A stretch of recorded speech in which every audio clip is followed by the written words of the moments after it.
কোরআনে কারিমের তাফসীর শুরু করার আগে সাংবাদিকদের জন্য আমি এই কথাগুলি বললাম, যেহেতু রাত বেশি হলে তারা কথাগুলি পত্রিকায় দিতে পারবে না, সেই জন্য পুরা নিউজ বলার আগে হেডলাইনগুলি জানাই দিলাম। তবে সাংবাদিকদের ব্যাপারে আমার একটু কথা আছে। সেই কথা হচ্ছে, সাংবাদিকতা মহান পেশা।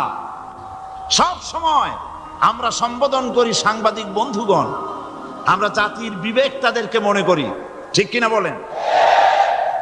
এই চট্টগ্রাম তাফসীরুল কোরআন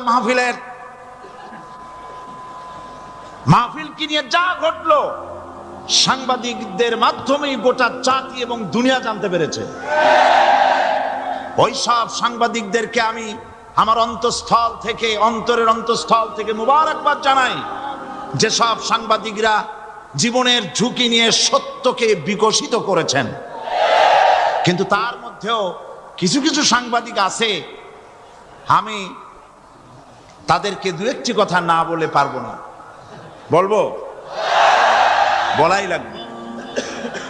তার মধ্যে একটি পত্রিকা, যার নাম জনকণ্ঠ ওরফে র কণ্ঠ, এই পত্রিকাটি আজ রিপোর্ট করেছে জনকণ্ঠ,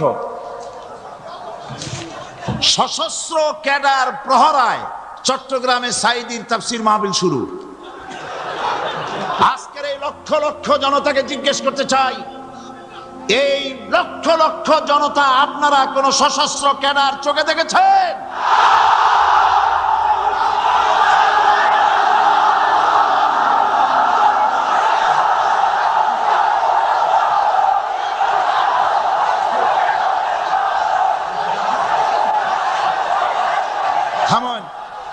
থামেন।